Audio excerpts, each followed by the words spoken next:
नमस्कार मंडळी. तर आजचा व्हिडिओ बनवण्याचे कारण होतं म्हणजे संभाजीनगरमध्ये मुलाच्या हट्टापायी आईवडिलांना जीव द्यावा लागला. तर या अशा घटना का घडल्या असतील, तर याचं तात्पर्य काय आहे तेच मी तुम्हाला सांगणार आहे. ज्यावेळेला आपण मुलांचा हट्ट प्रत्येक गोष्ट मागितली की त्याला देतो, प्रत्येक गोष्ट मागितली की त्याला देत असतो आपण, त्यामुळे मुले हट्टी बनत जातात आणि तोच हट्टीपणा आपल्याला नडतो. तर त्यांनीही तसंच केलं असावं, कारण इतका मुलगा हट्टी होता की आयफोनसाठी त्यानं स्वतःचाही जीव गमावला आणि आईवडिलांनाही जीव गमवावा लागला. त्याचं कारण असं झालं होतं की मुलाला हवा होता आयफोन. आईवडिलांनी काहीतरी समजून सांगितलं असेल तरीही मुलाने ऐकलं नाही. तर काय झाले, तर मुलाने ऐकलं नसल्यामुळे मुलगा रागारागे बाहेर निघून गेला. नंतर तो आला, तरीही आईवडिलांनी समजून सांगण्याचा प्रयत्न केला, तरीही मुलानं ऐकलं नाही. तरीही तो पुन्हा बाहेर गेला आणि अशा ठिकाणी एका गेला की जिथे वरून खाली जरी कोसळलं दरीमध्ये तर अक्षरशः स्वतःचे प्राण गमावे लागणार, अगदी जीव सुटकान घावणे मुश्किल होता. अशा ठिकाणी गेला आणि तिथेच मागे मागे वडील गेले. वडीलही खूप समजवण्याचा प्रयत्न करत होते, तरीही मुलाने ऐकलं नाही. तर का, तर ज्यावेळेला मुलगा लहान असतो तो प्रत्येक गोष्ट आपल्याला मागत असतो आणि आईवडील त्याचे हट्ट पुरवत असतात की आम्हाला मिळालं नाही, जे आम्हाला मिळालं नाही ते आमच्या मुलाला मिळावं, म्हणून प्रत्येक गोष्ट आईवडील मुलाला आपल्या देत असतात. काय म्हणत असतात, तर आपण जे काही करतोय ते आपल्या मुलासाठीच, त्यासाठी प्रत्येक हट्ट आज मागितलं ना तर ते आजच द्यायचं, असं आईवडिलांचं असतं. जर त्यांनी त्याचा लहानपणापासूनच जो हट्टी स्वभाव होता, जो हट्ट केलेला होता, तो जर पुरवला नसता तर आज ही वेळ त्यांच्यावरती आली नसती. त्यांना पूर्ण कुटुंबच गमावावं लागलं.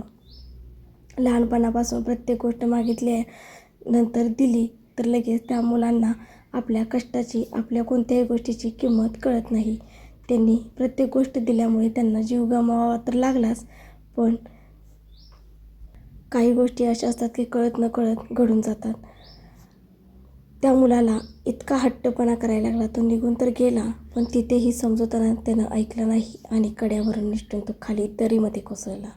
वडीलही वाचवायला गेले, तेही पडले आणि ते दोघे पडलेले बघून आईही पडली खाली, उडी मारली आणि तिघांचंही जीवन संपलं. तर हे कशामुळे, तर ज्या वेळेला मुलगा लहान असतो त्यावेळेला त्याचे असे हट्ट पुरवू नका. त्याला जे गोष्ट त्याने आज मागितली त्याला 8 दिवसानं द्या, 15 दिवसानं द्या, पण लगेच देऊ नका, कारण त्यालाही तुमच्या प्रत्येक कष्टाची किंमत कळायला हवी.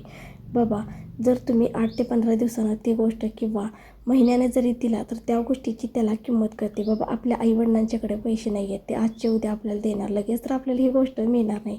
पण जर त्याच्या विरुद्ध तुम्ही जर आज गोष्ट एका मुलाने आपल्याला मागितली तर आपण काय म्हणतो, जे आपल्याला मिळालं नाही पण आपल्या मुलाला काही कमी पडता कामा नाही, लगेचच आपण आपल्या मुलाला ते देतो. तर तसं करू नका. तसं केल्यामुळं मुलाचा हा हट्टी स्वभाव असतो किंवा त्याला एक सवय लागून जाते की आज आपल्याला एखादी गोष्ट मागितली, मिळाली तर उद्याही मिळू शकते, असा त्याचा स्वभाव जिद्दी आणि हट्टी बनून जातो आणि तोच स्वभाव त्याच्या मोठेपणी आपल्यालाही तितकाच नडतो. त्यामुळे अशा सवयी मुलांना असतील तर लवकरच थांबवा, कारण हे जे संभाजीनगरमधलं जे कुटुंब होतं त्यांना विनाकारण हट्टापायी मुलाचा जीव तर गमवावाच लागला. कारण कसं होतं, एकदा गेलेला जीव तरी परत येत नाही, पण दिलेले संस्कार मात्र मुलाला आयुष्यभर टिकवून ठेवता येतात आणि राहतातही.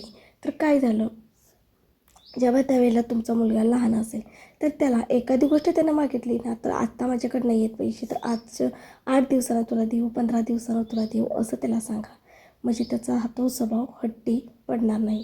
तो म्हणेल की माझ्या आईवडिलांच्याकडे पैसे नाही आहेत. तो समजून घ्यायचा तुम्हाला नक्कीच प्रयत्न करेल. त्याला थोडंफार वाईट वाटेल, वाटू दे, आणि त्याला नाही म्हणल्यामुळे तुम्हालाही तितकंच वाईट वाटणार आहे, तरीही वाटू दे. पण त्याला जर प्रत्येक गोष्टीचं संस्कार जर आपल्याला द्यायचे असतील तर ह्या गोष्टी आपल्याला मान्य करणं तितकंच गरजेचं आहे. तसंच आपण मान्य केल्या पाहिजेत. प्रत्येक वेळेला मुलाचा हट्टी स्वभाव आपल्याला नडता कामा नये. त्यामुळे लहानपण आहे तोपर्यंतच मुलाला चांगले संस्कार द्या. मुलगी असो किंवा मुलगा असो, संस्कार हे लहानपणापासूनच येतात आणि तेही आपल्याला द्यावे लागतात. घरामध्ये आईवडीलच त्यांचे गुरु असतात आणि शाळेमध्ये गेल्यानंतर त्यांचे जे शिक्षक असतात ते त्यांचे गुरु असतात, ते त्यांना ज्ञान देत असतात आणि पहिले शिक्षक आपण आईवडीलच असतो. त्यामुळे मुलांना चांगले संस्कार चांगल्या वातावरणात वाढवणं तितकंच गरजेचं असतं. प्रत्येक गोष्टीचा मुलाचा हट्टीपणा पुरवणं गरजेचा नसतो. जेवढं तुम्ही जास्त म्हणजे दिवसाने त्याला ती वस्तू देईल त्या वस्तूची त्याला किंमत कळेल. जर तुम्ही एखादी वस्तू लगेच द्याल तर त्या वस्तूची त्याला किंमत कळणार नाही. त्यामुळे मी तुम्हाला सांगते की हट्टी जर मुलाचा स्वभाव असेल तर तिथंच त्याला वळण लावा. लहान आहे तोवरच त्याच्यावरती चांगले संस्कार घडवा. हट्टी स्वभावाला आळा घाला. एखादी गोष्ट तुम्ही जर लगेच देत असाल तर तीच वस्तू तुम्ही कुठलीही लगेच देऊ नका. 8 ते 15 दिवसांनी किंवा महिन्यानी द्या. तर तुम्हाला आजचा हा व्हिडिओ कसा वाटला नक्की सांगा. आणि आपल्या चॅनलवरती जर कोण नवीन असेल तर व्हिडिओला सबस्क्राईब तर नक्कीच करा, लाईक करा, जास्तीत जास्त जणांपर्यंत हा व्हिडिओ शेअर करा. धन्यवाद.